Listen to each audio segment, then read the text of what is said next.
과 함께 읽은 이 본문의 말씀을 가지고 왕을 버리고 왕을 바라다라고 하는 제목으로 함께 은혜의 말씀을 나누고자 합니다. 미스바 영적 대각성 운동과 블레셋과의 전쟁 이후에 세워진 에벤에셀이라고 하는 돌기념비 사건이 있었던 사무엘상 7장과 오늘 여러분과 함께 나누고자 하는 사무엘상 8장 사이에는 많은 시차가 있습니다. 여러분, 그래서 사무엘상 8장은 1절에 이와 같은 말씀으로 시작이 됩니다. 사무엘이 늙음에 그의 아들들을 이스라엘 사사로 삼으니 라는 말씀으로 시작이 됩니다.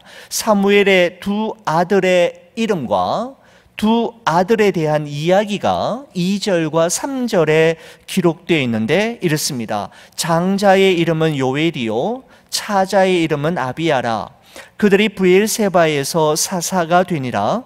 그의 아들들이 자기 아버지의 행위를 따르지 아니하고 이익을 따라 뇌물을 받고 판결을 굽게 하니라 라고 말씀하고 있습니다. 첫째 아들의 이름이 요엘인데, 요엘이라는 이름의 뜻은 여호와는 하나님이시다 라는 의미입니다. 둘째 아들의 이름이 아비야인데 이 뜻은 하나님은 아버지이시다 라고 하는 뜻입니다. 여러분, 사무엘이 두 아들의 이름을 지을 때 여러분 아무 생각 없이 그냥 지었겠습니까?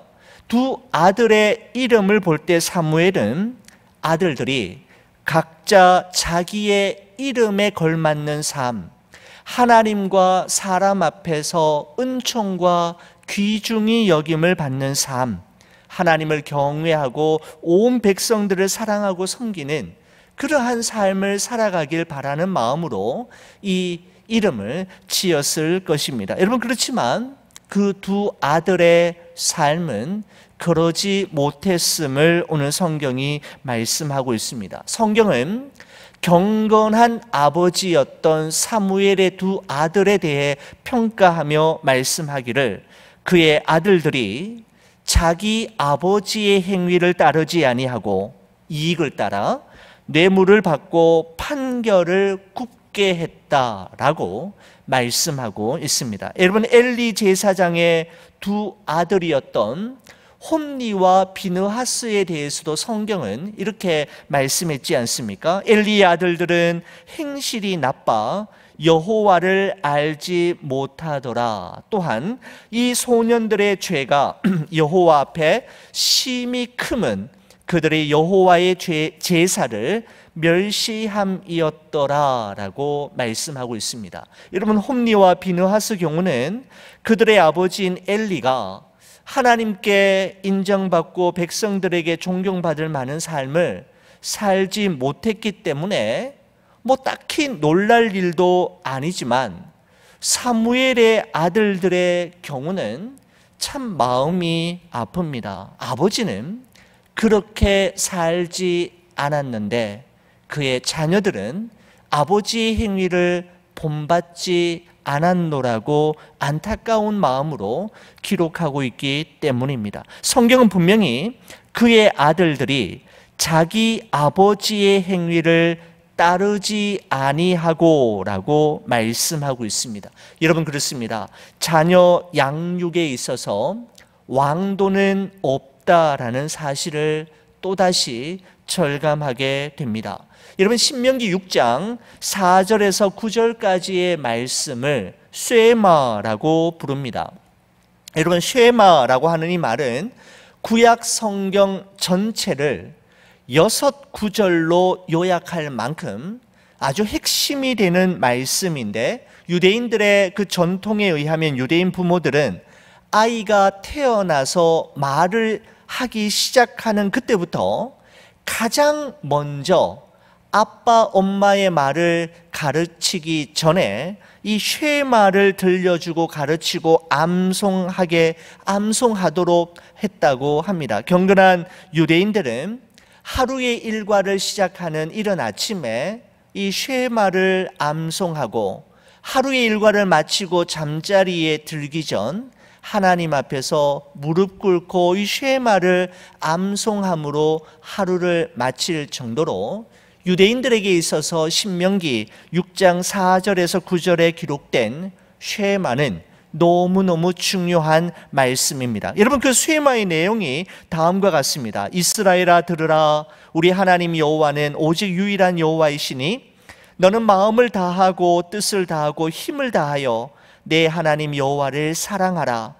오늘 내가 내게 명하는 이 말씀을 너는 마음에 새기고 내 자녀에게 부지런히 가르치며 집에 앉았을 때이든지 길을 갈 때이든지 누워있을 때이든지 일어날 때이든지 이 말씀을 강론할 것이며 너는 또 그것을 내 손목에 매어 기호로 삼으며 내 미간에 붙여 표로 삼고 또 내 집 문설주와 바깥문에 기록할지니라 라고 말씀하고 있습니다.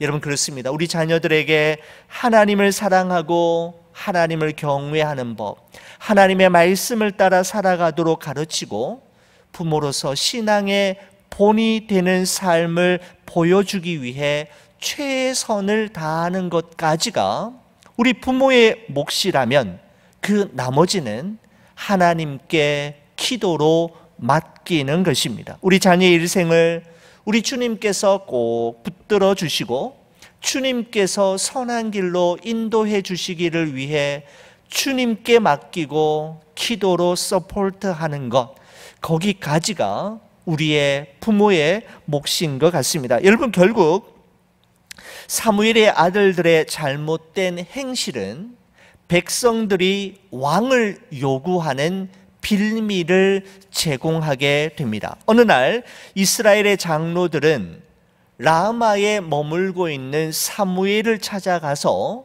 그들의 왕을 세워줄 것을 요청하는데, 오늘 본문 4절과 5절의 말씀을 보시기 바랍니다. 이스라엘 모든 장로가 모여 라마에 있는 사무엘에게 나아가서 그에게 이르되 보소서, 당신은 늙고 당신의 아들들은 당신의 행위를 따르지 아니하니 모든 나라와 같이 우리에게 왕을 세워 우리를 다스리게 하소서 한지라 라고 말씀하고 있습니다. 여러분, 그들이 왕을 요구하는 이유와 동기는 두 가지이었습니다. 먼저는 사무엘이 이미 늙었고 그의 아들들은 아버지 사무엘의 행위를 따르지 않기 때문에 우리들의 지도자가 될 수 없다라는 점이었습니다. 여러분, 하지만 이것은 표면적으로 제시하는 이유였고 진짜 그들의 속내는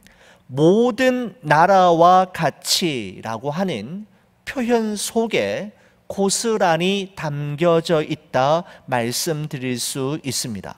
모든 나라와 같이 우리에게 왕을 세워 우리를 다스리게 하소서 한지라 라고 말씀하고 있습니다. 모든 나라처럼, 이 말을 여러분 주목해 보시기 바랍니다. 여러분, 또한 19절에서 20절의 말씀도 보시면 이렇게 되어 있습니다. 백성이 사무엘의 말 듣기를 거절하여 이르되 아니로소이다. 우리도 우리 왕이 있어야 하리니 우리도 다른 나라들 같이 되어 우리 왕이 우리를 다스리며 우리 앞에 나가서 우리 싸움을 싸워야 할 것이니이다 하는지라 라고 되어 있습니다. 우리도 다른 나라들 같이 라고 표현되어 있는 것을 보게 됩니다.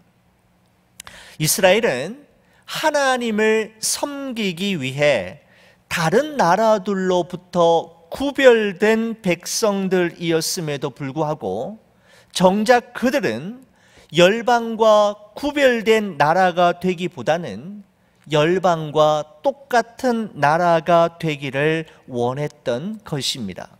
눈에 보이지 않는 하나님보다는 다른 나라들처럼 항상 볼 수 있는 인간 왕, 자신들을 대표하고 자신들의 문제를 실질적으로 해결해 주는 눈에 보이는 인간 왕이 너무나도 부러웠던 것입니다. 다시 말씀드리면 하나님이 도와주셔야만 이길 수 있는 싸움이 아니라 하나님이 없어도 하나님이 도와주시지 않아도 이기는 싸움, 우리 스스로가 세운 왕을 중심으로 똘똘 뭉쳐서 문제를 해결해내는 능력을 갖추기를 원했던 것입니다.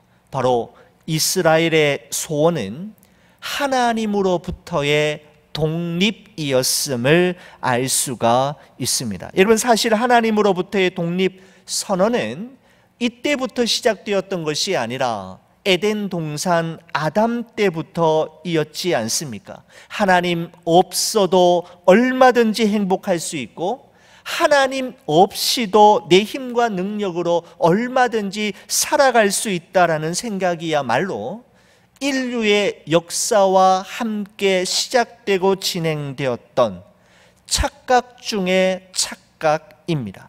왕이신 하나님을 버리고 또 다른 왕을 바라는 이스라엘 백성들을 향한 사무엘의 반응이 6절에 기록되어 있습니다. 자, 6절 말씀을 한번 보시죠. 우리에게 왕을 주어 우리를 다스리게 하라 했을 때에 사무엘이 그것을 기뻐하지 아니하여 여호와께 기도하매라고 되어 있습니다. 사무엘은 자신의 생각과 견해, 불편한 마음을 이야기로 풀어내기 전에 이 문제를 하나님께 가지고 나아가는 것을 볼 수가 있습니다. 하나님, 어떻게 할까요? 하나님은 어떻게 생각하십니까? 하나님, 제가 어떻게 하기를 원하세요? 제게 할 말을 가르쳐 주시고 할 말을 생각나게 해주세요 라고 하는 사무엘의 기도가 있었을 것입니다. 여러분, 사무엘이 이처럼 자신의 불편한 속마음을 곧바로 이야기하기 전에 하나님께 먼저 기도할 수 있었던 것은 그가 평소에 기도의 삶을 살아왔기 때문에 가능한 일이었습니다. 다시 말씀드리면 사무엘의 이와 같은 반응은 어느 날 갑자기 자연스럽게 나올 수 있는 반응이 아니라는 것입니다. 그때 가서 나도 할 수 있을 것 같고 그때가 되면 그렇게 하겠다라고 말하지만 오늘 내가 기도하지 않고 오늘 내가 하나님의 말씀을 묵상하며 순종하는 훈련을 하지 않으면 그때 가서도 결단코 할 수 없다라는 것을 우리는 기억해야 합니다. 사무엘이 결정적인 순간에 하늘의 하나님과 소통할 수 있었던 것은 그가 평범한 일상 속에서도 하나님께 물으며 하나님의 뜻을 구하며 하나님과 동행하며 하나님께 기도하는 거룩한 영적 습관이 그의 몸에 배어 있었기 때문에 결정적인 순간에 말하기 전에 기도할 줄 아는 이 놀라운 행동을 할 수가 있었던 것입니다. 여러분, 조지 뮬러 목사님은 본인이 목회하는 교회 성도들에게 항상 말씀하시기를 하나님보다 앞서지 말고 기도보다 앞서지 말며 성령의 인도하심보다 앞서지 말라고 권면했던 것을 우리는 우리 마음속에 꼭 새겨야 할 것입니다. 여러분, 사무엘이 이처럼 기도하자 하나님이 이렇게 말씀하셨습니다. 자, 본문 7절에서 9절까지 말씀입니다. 한번 보십시오. 이렇습니다. 여호와께서 사무엘에게 이르시되 백성이 내게 한 말을 다 들으라. 이는 그들이 너를 버림이 아니요 나를 버려 자기들의 왕이 되지 못하게 함이니라. 내가 그들을 애굽에서 인도하여 낸 날부터 오늘까지 그들의 모든 행사로 나를 버리고 다른 신들을 섬김같이 내게도 그러하는도다. 그러므로 그들의 말을 듣되 너는 그들에게 엄히 경고하고 그들을 다스릴 왕의 제도를 가르치라 라고 말씀하고 있습니다. 왕을 세울 것을 허락하시는 모습을 볼 수가 있습니다. 여러분, 우리는 이것을 허용적 형벌이라고 이야기합니다. 허용적 형벌. 여러분, 하나님께서 그들의 요구를 허용하시기는 하셨는데 그것이 그들의 생각이 좋아서 옳아서 허용하신 것이 아니라 형벌적 차원에서 허락하셨다 위함이었다라는 것입니다. 여러분, 그렇습니다. 하나님의 형벌 가운데서 가장 무서운 것은 그냥 내버려 두시는 것, 유기하시는 것입니다.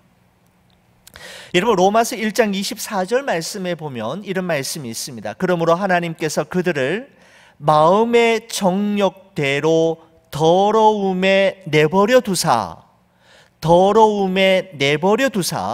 그들의 몸을 서로 욕되게 하게 하셨으니 라고 말씀하고 있습니다. 그냥 내버려 두시는 것, 그냥 유기하시는 것 자체가 하나님의 형벌임을 우리는 기억해야 합니다. 여러분, 그러니까 죄를 짓고도 악한 생각과 동기를 가지고 악하게 살아도 아무 이상이 없고 그럭저럭 잘 살아가는 것을 결단코 다행스럽게 생각해서는 안 됩니다. 왜냐하면 허용적 형벌, 하나님께서 그냥 너 마음대로 살도록 내버려 두신 것일 수 있기 때문입니다. 여러분, 하나님께서 왕을 세우는 그들의 요구에 대해서 허락하신 것은 그들의 생각에 동의하셔서 그들의 생각이 아주 탁월하고 좋아서 옳아서가 아니라 형벌하시기 위함이었다라는 것입니다. 여러분, 하나님께서는 왕을 요구하는 이스라엘 백성들을 위해서 사무엘을 통해 왕정제도의 병폐에 대해서 말씀하시는 내용이 10절에서 17절까지 말씀에 기록되어 있는데, 그러니까 왕정제도가 백성들이 기대하는 것과는 전혀 다른 억압적인 제도인 것을 설명하시면서 그들의 마음이 돌이켜지기를 바라시는 아버지 하나님의 마음이 있음을 볼 수가 있습니다. 여러분, 그 왕정제도의 병폐에 대해서 요약을 하면 이렇습니다. 아들들을 강제 징집해서 병거와 말을 어거하게 할 것이다. 아들들을 천부장과 50부장으로 삼아 마음껏 부릴 것이다. 왕의 밭을 갈게 하고 왕의 곡식을 추수하게 할 것이며, 딸들을 취하여 향료를 만들게 할 것이며, 곡식과 포도원의 좋은 것을 취하여 왕의 신하들에게 나눠줄 것이며, 소산의 11조를 취하여 왕의 관리에게 주고, 노비와 소년과 나귀들을 취하여 노동하게 하며, 양떼의 10분의 1을 취하고 너희로 하여금 왕의 종이 되게 할 것이다 라고 말씀하면서, 너희들이 보기에 좋아 보이는 그 왕의 제도가 실질적으로는 결단코 좋은 것이 아님을 하나님께서 사무엘을 통해 이스라엘 백성들에게 말씀하신 것입니다. 그러시면서 결론적으로 18절에 말씀하시기를, 그날에 너희는 너희가 택한 왕으로 말미암아 부르짖되 그날에 여호와께서 너희에게 응답하지 아니하시리라 하니라고 되어 있습니다. 다시 말씀드리면, 너희가 이래도 하겠느냐? 너희가 그래도 인간 왕을 원하느냐라고 하는 말씀입니다. 왕정제도가 너희들의 눈에 보기에 아주 매력이 있어 보이고 좋아 보이고 멋져 보이지만, 너희가 인간 왕을 선택함으로 말미암아 치루어야 할 대가가 얼마나 고통스러운 것인지를 미리 경고하는 말씀이었습니다. 너희가 이래도 인간 왕을 원하느냐? 너희가 그래도 인간 왕을 세우겠느냐라고 하는 이 말씀 속에는 돌이키기를, 하나님 한 분만을 너희의 왕으로 의지하며 살아가기를 바라시는 하나님의 마음이, 애타는 마음이 스며들어 있는 것입니다. 여러분, 하나님께서 이렇게까지 말씀하시는데도 인간의 고집과 죄악이 얼마나 집요한지 19절과 20절은 우리에게 말씀해 주고 있습니다. 백성이 사무엘의 말 듣기를 거절하여 이르되 아니로소이다. 우리도 우리 왕이 있어야 하리니 우리도 다른 나라들 같이 되어 우리 왕이 우리를 다스리며 우리 앞에 나가서 우리의 싸움을 싸워야 할 것이니이다 하는지라 라고 말씀합니다. 우리 하나님 앞에서 아니로소이다 라고 말할 인간이 어디에 있습니까? 그런데 그들은 감히 하나님의 말씀 앞에 아니로소이다 라고 교만하게 대드는 인간의 모습을 적나라하게 표현하고 있는 것입니다. 우리 왕이 있어야 하리니 우리 왕이 우리를 다스리며 라는 말은 하나님의 왕 되심을 정면으로 도전하는 것이며, 우리 왕이 우리 앞에 나가서 우리의 싸움을 싸워야 할 것이니이다 라는 말은 자기 백성을 위해 싸우시는 하나님을 더 이상 인정하지 않고 거절하고 있는 모습입니다. 하나님 없이도, 하나님이 도와주시지 않아도 우리가 세운 우리 왕을 중심으로 우리의 문제를 우리 스스로 해결해 나갈 것이라는 선포인 것입니다. 여러분, 이스라엘 백성들의 이 말을 우리 하나님께서 들으셨을 때 우리 하나님의 마음이 얼마나 무겁고 섭섭하고 힘드셨을까? 저는 이 말씀을 묵상하면서 충분히 저의 마음속에 스며들어지고 느껴질 수 있었습니다. 사무엘상 8장은 21절 22절에 다음과 같은 말씀으로 마무리가 됩니다. 사무엘이 백성의 말을 다 듣고 여호와께 아뢰되 여호와께서 사무엘에게 이르시되 그들의 말을 들어 왕을 세우라 하시니 사무엘이 이스라엘 사람들에게 이르되 너희는 각기 성읍으로 돌아가라 하니라 라는 말씀으로 마무리가 됩니다. 그들의 말을 들어 왕을 세우라 하시니, 저는 이 말씀을 읽으면서 마음이 뭉클해지고 하나님이 얼마나 힘들어 하시는지 그 마음을 조금은 헤아릴 수 있을 것 같았습니다. 그들의 말을 들어 왕을 세우라 하시는 하나님의 허락하심에 당신의 백성들을 향한 무겁고 힘든 마음과 실망과 섭섭한 마음이 그 짧은 말씀 속에 다 들어져 있음을 여러분 느끼게 되지 않습니까? 여러분, 이처럼 사무엘상 8장 말씀은 이스라엘 장로들과 온 백성들이 사무엘에게 자신들의 왕을 세워달라는 이야기로 구성되어 있습니다.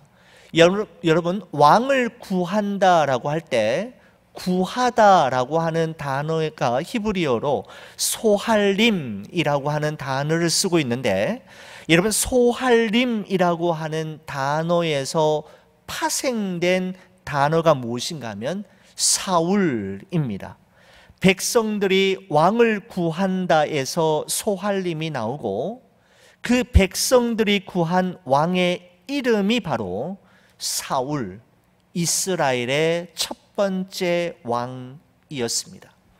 여러분, 이스라엘이 진정한 왕을 버리고 그들이 원하는 그들만의 또 다른 왕을 구함으로 인해 그들이 치러야만 했던 고통의 대가는 이만저만이 아니었습니다. 여러분, 이제 사무엘상 9장으로부터 시작해서 그들이 잘못 구함으로 인해 그들이 겪어야만 했던, 치루어야 했던 책임이 얼마나 무거운 것이었는지를 우리는 살펴보게 될 것입니다. 여러분, 우리가 이 사무엘상 8장의 말씀을 마치면서 두 가지 잠깐 짚어보고 좀 마무리를 하려고 합니다. 여러분, 첫 번째는 이것입니다. 이스라엘 백성들이 왕을 버리고 왕을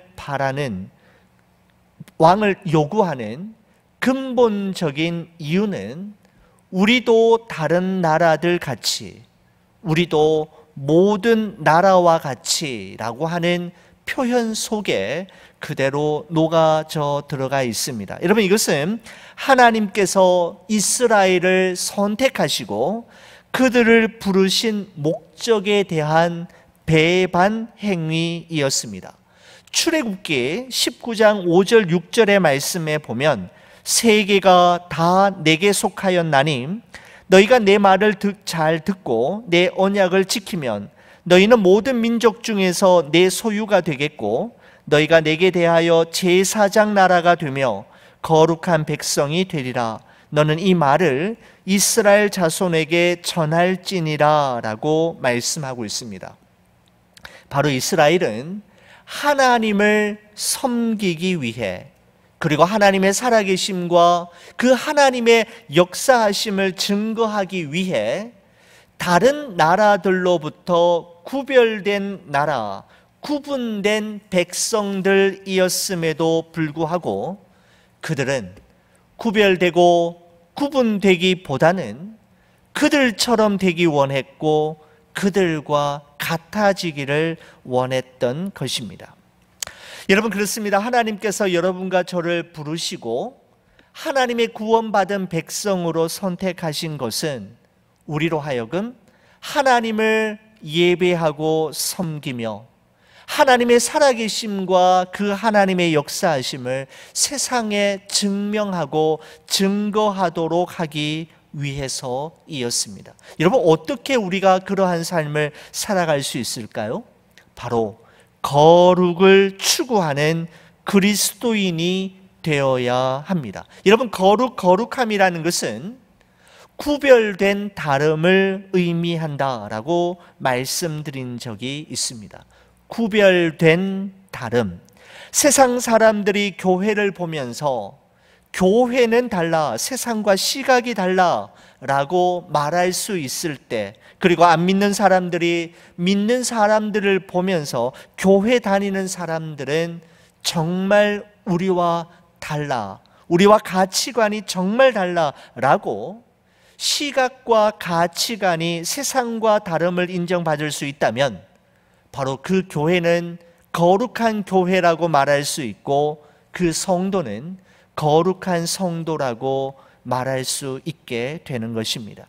사랑하는 우리 성도 여러분, 우리 좋은 비전 교회가, 그리고 우리 성도님 한 분 한 분이 구별된 다름을 통해 하나님의 살아계심과 그 하나님의 지금도 역사하심을 모든 이들에게 증명해내는, 증거하는 그런 그리스도인으로 살아가기를 간절히 축원을 드립니다. 여러분, 두 번째 우리가 짚고 넘어가야 할 부분은, 그러면 나의 왕은 누구인가 라고 하는 점입니다. 여러분, 사무엘상 8장은 우리가 진정으로 의지해야 할 분이 누구인지를 끊임없이 우리에게 질문하고 있는 장입니다. 이스라엘 백성들이 미스바 영적 대각성 운동을 통하여 회개하고 하나님께로 돌아와 하나님의 도우심을 전심으로 찾았을 때 블레셋의 공격으로부터 구원을 얻을 수가 있었지 않습니까? 바로 여호와 하나님께서 그들의 왕이 되어 주셔서 그들을 위하여 싸워 주셨기 때문에 가능한 일이었습니다. 여러분, 이것은 이스라엘의 안전과 생명이 그들의 손에 달려 있는 것이 아니라 오직 여호와 하나님께 달려 있음을 의미하는 것이었습니다. 여러분, 하지만 안타깝게도 이스라엘은 인간 왕을 요구함으로써 하나님의 왕되심을 거절하고 눈에 보이는 인간 왕을 의지하는 모습으로 바뀌어지게 되는 것을 보게 됩니다. 여러분, 이런 배경에서 볼 때 이스라엘이 왕을 버리고 왕을 바라는 것은 하나님에 대한 정면 도전이며 하나님을 거부하는 불신앙에서 온 것임을 말해주고 있는 것입니다. 결국 그들이 진정한 왕을 버리고 그들이 원하는 왕을 요구함으로 그들이 치러야 했던 대가가 얼마나 컸는지를 우리는 함께 보게 될 것입니다. 시편 146편 1절에서 6절 말씀이 생각이 났습니다. 여러분, 이 말씀 우리 같이 한번 읽어보겠습니다. 할렐루야, 내 영혼아 여호와를 찬양하라. 나의 생전의 여호와를 찬양하며 나의 평생의 내 하나님을 찬송하리로다. 귀인들을 의지하지 말며 도울 힘이 없는 인생도 의지하지 말지니 그의 호흡이 끊어지면 흙으로 돌아가서 그날에 그의 생각이 소멸하리로다. 야곱의 하나님을 자기의 도움으로 삼으며 여호와 자기 하나님에게 자기의 소망을 두는 자는 복이 있도다. 그렇습니다. 하나님을 의지하며 하나님을 나의 도움으로 삼으며 살아갈 것인가? 아니면 사람을 의지하며 사람에게 소망을 두고 살아갈 것인가? 이것은 인류의 역사와 함께 시작된 선택으로서 오늘 여러분과 저에게도 주어진 선택의 문제입니다. 여러분의 왕은 누구이십니까? 여러분은 누구를 의지하며 우리에게 주어진 남은 삶을 살아가시겠습니까? 그 선택이 우리의 남은 삶을 결정하게 될 것입니다. 우리 함께 기도하시겠습니다.